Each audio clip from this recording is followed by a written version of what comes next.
आज हम डिस्कस करेंगे फूड चेन के बारे में। तो अगर हम बात करें फूड चेन की कि फूड चेन किसे कहा जाता है, तो फूड चेन एक ऐसा पाथ होता है जो हमें ये बताता है कि किस तरह से ऑर्गेनिजम्स के दरमियान एनर्जी का एक्सचेंज होता है।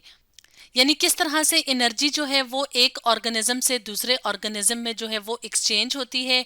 और अगर हम बात करें फूड चेन की, तो फूड चेन हमें ये भी बताती है कि ये जो एनर्जी है तो ये फूड की फॉर्म में एक ऑर्गेनिज्म से दूसरे ऑर्गेनिज्म के दरमियान एक्सचेंज होती है। जैसे यहाँ पे हम अपने सामने एक सिंपल सी फूड चेन देख रहे हैं जिसमें कि हम देख रहे हैं कि प्लांट्स हैं। तो प्लांट्स को जो है यहाँ पे इंसेक्ट्स खा रहे हैं, जैसे ग्रॉस हॉपर है। इसके अलावा अगर हम देखें तो ग्रास हॉपर जो है वो किस ऑर्गेनिज्म का फूड है? फ्रॉग का। फ्रॉग जो है वो किस ऑर्गेनिज्म का फूड है? स्नेक का। और स्नेक जो है उसको कौन खाते हैं? हॉक्स, यानी जो उकाब होते हैं, तो वो फूड के तौर पे स्नेक्स यानी सांप को खाते हैं। तो इस तरह से हमने देखा कि एनर्जी जो है वो फूड की फॉर्म में ऑर्गेनिजम्स के दरमियान एक्सचेंज होती है। तो फूड चेन को हम अब एक एनिमेशन की मदद से समझेंगे। तो फूड चेन के कॉन्सेप्ट को समझने के लिए हम YouTube के चैनल में मेक इट इजी एजुकेशन की एक वीडियो की मदद लेंगे।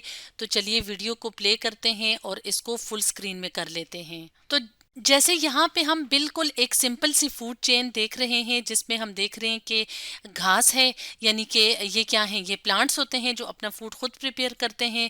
तो घास जो है वो किसी और जो एनिमल है उसका फूड होगा, ठीक है। जैसे यहाँ पे ज़ेब्रा दिखाया हुआ है और सॉरी जेब्रा दिखाया हुआ है। और जेब्रा जो है वो ग्रास को खाएगा, यानी कि प्लांट्स पे जो है वो डिपेंड करेगा अपनी एनर्जी के लिए। और जेब्रा जो है वो किसका फूड होगा? लॉइन का, यानी शेर का। तो इस तरह से क्या हो रही है? एनर्जी जो है वो फूड की फॉर्म में ट्रांसफ़र हो रही है। इसी तरह से यहाँ पे हम एक और फूड चेन को देख लेते हैं। तो यहाँ पे हम देख रहे हैं कि सूरज की रोशनी की मौजूदगी में जो ग्रास है वो अपना फूड प्रिपेयर कर रही है। और ये जो ग्रास है ये दूसरे एनिमल्स का फूड होती है। जैसे यहाँ पे हम देख रहे हैं ग्रास हॉपर है, तो वो क्या कर रहा है कि वो अपने फूड के लिए ग्रास पे यानी घास पे डिपेंड कर रहा है। इसी तरह से अगर हम फ्रॉग की बात करें तो फ्रॉग जो है वो इंसेक्ट्स खाते हैं, यानी ग्रास हॉपर पे जो है वो डिपेंड कर रहा है फूड के लिए। इसी तरह से अगर हम स्नेक की बात करें यानी सांप की बात करें, तो सांप जो है वो फ्रॉग को अपने फूड यानी एनर्जी के लिए इस्तेमाल कर रहा है। और अगर हम हॉक को देखें जो कि टॉप पे हमें नजर आ रहा है फूड चेन में, तो हॉक यानी जो उकाब है वो स्नेक्स को खा के अपना फूड हासिल कर रहा है। तो इस तरह से हमने देखा। थोड़ा सा अगर हम रिवर्स करें तो इस तरह से यहाँ पे हमने एक सिंपल सी फूड चेन देखी जिसमें हमने देखा ऑर्गेनिजम्स एक दूसरे पे किस तरह से फूड के लिए डिपेंड कर रहे हैं और एनर्जी का एक्सचेंज हो रहा है। तो अगर हम फूड चेन में बात करें प्लांट्स की, तो जैसे घास है, जैसे बड़े बड़े दरख्त होते हैं, छोटे प्लांट्स होते हैं, तो इनको कहा जाता है प्राइमरी प्रोड्यूसर्स। प्राइमरी प्रोड्यूसर्स का क्या मतलब होता है? ऐसे ऑर्गेनिजम्स जो कि अपना फूड जो है वो खुद प्रिपेयर करते हैं। जैसे यहाँ पे अगर हम देखें तो यहाँ पे सूरज की रोशनी पड़ रही है। तो सूरज की रोशनी की मौजूदगी में जो ग्रीन प्लांट्स होते हैं वो क्या करते हैं? हवा से कार्बन डाइऑक्साइड को लेके और ज़मीन से पानी को लेके अपना फूड खुद प्रिपेयर करते हैं, इसलिए इनको कहा जाता है प्राइमरी प्रोड्यूसर्स। और प्राइमरी प्रोड्यूसर्स जो होते हैं उन पे बाकी के जो ऑर्गेनिजम्स होते हैं वो डिपेंड करते हैं। जैसे कि एनिमल्स होते हैं, जैसे हम अपनी बात करें ह्यूमन बीइंग्स, तो हम भी जो है वो कुछ प्लांट्स को फूड के तौर पे इस्तेमाल करते हैं। तो इस तरह से फूड चेन में हमने देखा कि प्राइमरी प्रोड्यूसर्स प्लांट्स हैं और बाकी के जो ऑर्गेनिजम्स होते हैं उनको कहा जाता है कंज्यूमर्स। तो कंज्यूमर्स डिफरेंट टाइप्स के होते हैं। कुछ कंज्यूमर्स ऐसे होते हैं जो डायरेक्टली जो है वो प्लांट्स पे डिपेंड करते हैं। तो इस तरह के कंज्यूमर्स को प्राइमरी कंज्यूमर्स या हर्बीवोर्स कहा जाता है। जैसे कि यहाँ पे भी हमने वीडियो के स्टार्ट में देखा था कि ये जो इंसेक्ट्स हैं यानी ग्रास हॉपर्स हैं, तो इस फूड चेन में ये क्या हैं? ये प्राइमरी कंज्यूमर्स हैं, क्योंकि ये डायरेक्टली डिपेंड करते हैं प्लांट्स पे। तो प्राइमरी कंज्यूमर्स को हर्बीवोर्स भी कहा जाता है। हर्बीवोर्स यानी हर्ब्स खाने वाले एनिमल्स। हर्ब्स क्या होते हैं? प्लांट्स। तो जो एनिमल्स डायरेक्टली प्लांट्स पे डिपेंड करते हैं, जैसे हम काउस को देखें, बफेलोज को देखें, इंसेक्ट्स को देखें, तो वो डायरेक्टली प्लांट्स पे डिपेंड करते हैं, इसलिए उनको कहा जाता है प्राइमरी कंज्यूमर्स। या हर्बीवोर्स।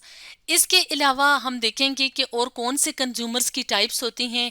तो ये अगर हम देखें तो फ्रॉग जो है वो इंसेक्ट्स खा रहा है, यानी फ्रॉग जो है वो इस तरह के छोटे छोटे इंसेक्ट्स पे डिपेंड करता है जैसे कि ग्रास हॉपर्स। इसलिए इसलिए फ्रॉग्स को हम क्या कहेंगे कि वो क्या हैं, सेकेंडरी कंज्यूमर्स या कार्निवोर्स हैं, क्योंकि ये क्या कर रहे हैं, ये प्राइमरी कंज्यूमर्स को खा रहे हैं। तो सेकेंडरी कंज्यूमर्स को कार्निवोर्स भी कहा जाता है। इसी तरह से स्नेक्स की अगर हम बात करें या लॉइन की बात करें तो ये क्या है, टर्शरी कंज्यूमर्स।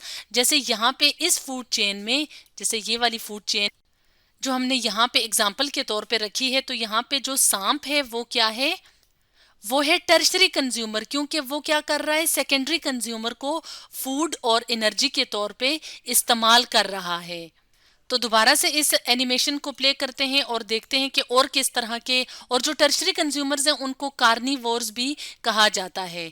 तो इसके अलावा क्वाटरनरी कंज्यूमर्स कौन से होते हैं, जैसे लॉइन है, जैसे हॉक्स हैं, जैसे कि यहाँ पे हम फिश देख रहे हैं तो या एलिगेटर देख रहे हैं, ये बिल्कुल फूड चेन के टॉप पे होते हैं। तो ये क्या करते हैं, ये टर्शरी कंज्यूमर्स को फूड के तौर पे इस्तेमाल करते हैं। तो क्वाटरनरी कंज्यूमर्स को क्या कहा जाता है, थोड़ा सा अगर हम रिवर्स करें तो क्वाटरनरी कंज्यूमर्स को टॉप प्रेडेटर्स भी कहा जाता है। जैसे यहाँ पे हमने इमेज में देखा था कि ये जो है ये बिल्कुल टॉप पे होते हैं फूड चेन के। तो ये क्या करते हैं कि ये इन टर्शरी कंज्यूमर्स को जो है वो फूड के तौर पे इस्तेमाल करते हैं। तो ये तो एक सिंपल सी फूड चेन है जो कि हम देखते हैं, लेकिन इसके अलावा भी फूड चेन में कुछ ऑर्गेनिजम्स होते हैं। तो ये भी देख लेते हैं कि उनको क्या कहा जाता है। यहाँ तक तो हमने देखा कि इनको प्रोड्यूसर्स कहा जाता है, और यहाँ तक जो ऑर्गेनिजम्स होते हैं इनको हम कहते हैं कि ये क्या हैं, कंज्यूमर्स हैं। इसके अलावा कुछ और ऑर्गेनिजम्स होते हैं जो कि नॉन लिविंग ऑर्गेनिजम्स को खाते हैं। जैसे हम वल्चर्स या गिद्ध की बात करें तो इनको डेट्रीवोर्स कहा जाता है। या कुछ वर्म्स होते हैं, यानी कि कीड़े मकोड़े होते हैं जो कि डेड ऑर्गेनिजम्स को, यानी जब एनिमल्स वगैरह की डेथ हो जाती है तो वो उनको खाते हैं। इसी तरह से वल्चर्स यानी गिद्ध भी जो हैं वो मरे हुए जानवर को फूड के तौर पे इस्तेमाल and करते हैं। crabs. सॉरी। और अगर हम यहाँ पे देखें तो ये क्रैब्स हैं, इनको भी डेट्रीवोर्स कहा जाता है, क्योंकि ये क्या कर रहे हैं, ये भी मरे हुए या डेड एनिमल्स को फूड के तौर पे इस्तेमाल कर रहे हैं। तो दोबारा से एनिमेशन को प्ले करते हैं। इसके अलावा अगर हम देखें तो फूड चेन में कुछ बैक्टीरिया और फंजाई होते हैं जिनको कहा जाता है डीकम्पोजर्स। और अगर हम बात करें डीकम्पोजर्स की, तो डीकम्पोजर्स जो हैं वो मिट्टी में शामिल होते हैं। वो क्या करते हैं कि जब प्लांट्स की या एनिमल्स की या ह्यूमन बीइंग्स की डेथ हो जाती है, और जब वो जो है वो मिट्टी का पार्ट बन जाते हैं, तो डिकम्पोजर्स जो कि मिट्टी में मौजूद होते हैं वो क्या करते हैं, यानी बैक्टीरिया और फंजाई, वो इन ऑर्गेनिजम्स की तोड़ फोड़ करते हैं, यानी इनको डिकम्पोज करते हैं। डिकम्पोजिशन के बाद ये क्या करते हैं कि फूड इनकी डिकम्पोजिशन करके कुछ जो है वो फूड खुद ले लेते हैं, और उसके बाद जो न्यूट्रिएंट्स होते हैं ऑर्गेनिजम्स की बॉडी में वो मट्टी का यानी सॉइल का पार्ट बन जाते हैं। तो इस तरह की जो सॉइल होती है उसको हम कहते हैं कि वो फर्टाइल सॉइल है, यानी कि उस तरह की सॉइल में जब ग्रासेस या प्लांट्स वगैरह ग्रो करेंगे तो उनकी ग्रोथ बहुत अच्छी होगी। तो इस तरह से हमने देखा कि फूड चेन में किस तरह से एनर्जी का एक्सचेंज होता है ऑर्गेनिजम्स के दरमियान, और किस तरह से मुख्तलिफ ऑर्गेनिजम्स को हम कहते हैं कि प्रोड्यूसर्स हैं, कंज्यूमर्स हैं, डेट्रीवोर्स हैं, डिकम्पोजर्स हैं। तो स्टूडेंट्स, आज हमने डिस्कस किया फूड चेन के बारे में।